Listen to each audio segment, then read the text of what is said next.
Welcome to Mind Flexing, short thought expeditions to contemplate and inspire with me, Alia Parker.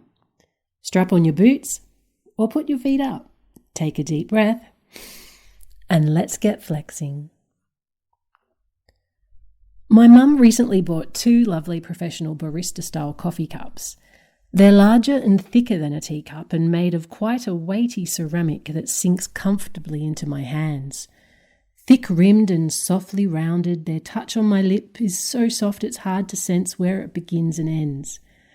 So delightful are these coffee cups that all other cups have been rendered redundant, and anyone desiring a coffee will hand-wash the new cups over and over in preference to taking a perfectly clean cup waiting in the cupboard. I hadn't put too much thought into why I instinctively enjoy using these cups until I saw 2 baristas talking about how the shape and colour of a cup can change the way coffee tastes. Taste is a funny thing. Much of what we taste is actually determined by the assortment of wonderful, and sometimes not so wonderful, smells that grace our nasal passages, which is why aromatic herbs, spices, garlic and ginger can have such a profound impact on flavour.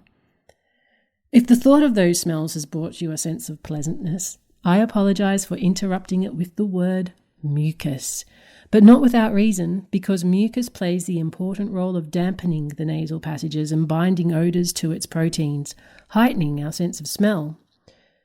If the mucus dries out, like it often does in airplanes, our sense of smell and therefore taste is impeded, which is why airplane food never, ever tastes good.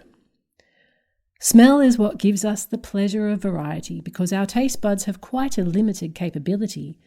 They only sense 5 flavours: bitterness, saltiness, sourness, sweetness, and umami, a rich, savoury flavour released through cooking, curing, or aging.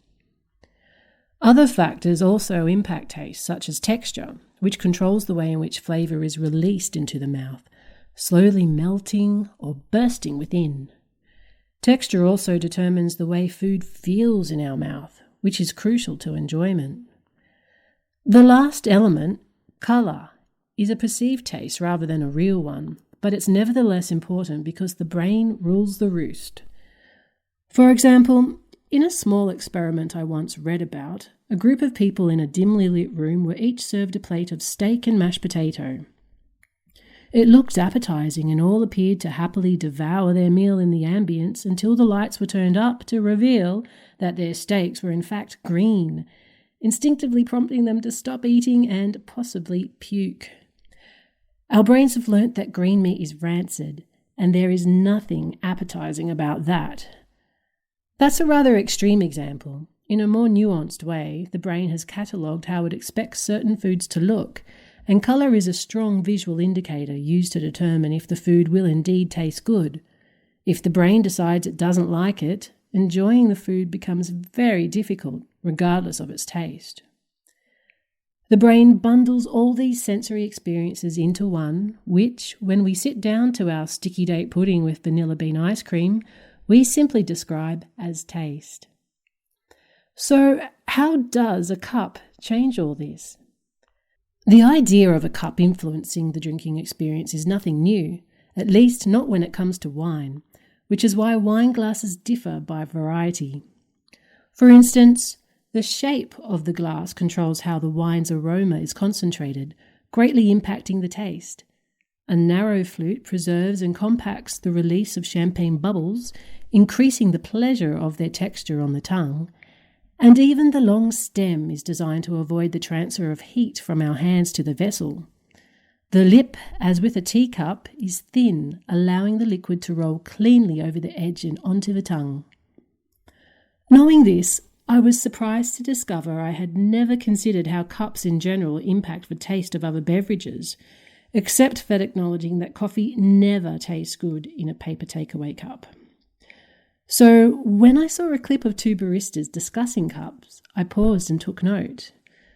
The cup in question is called a knee cup, Japanese for 2, because it has one thick lip that peters out into a thin lip at the opposite end of the circumference.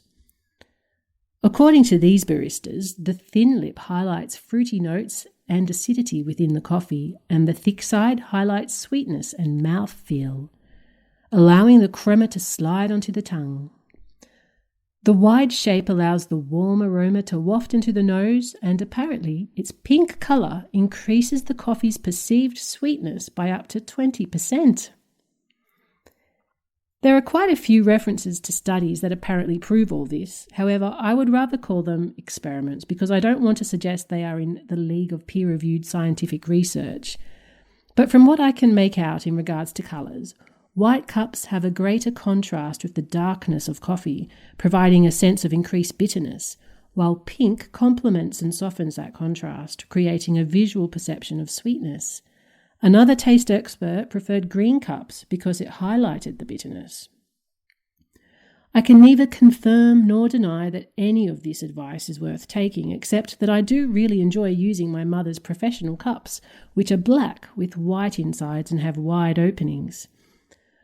One thing I have observed, however, among my own collection of mugs, some designer, mostly not, is that prior to discovering any of this, I had already developed a preference for drinking my coffee in the El Cheapo IKEA mug, which has a pleasantly thick and smooth rim, a wide opening, and a soft cream tone that complements the colour of the crema. In contrast, I always choose the thin-lipped Royal Albert mug for my tea. Thank you for mind flexing with Alia Parker. If you've enjoyed today's soundbite, please subscribe to my newsletter for more. You'll find me on Substack. Until next time.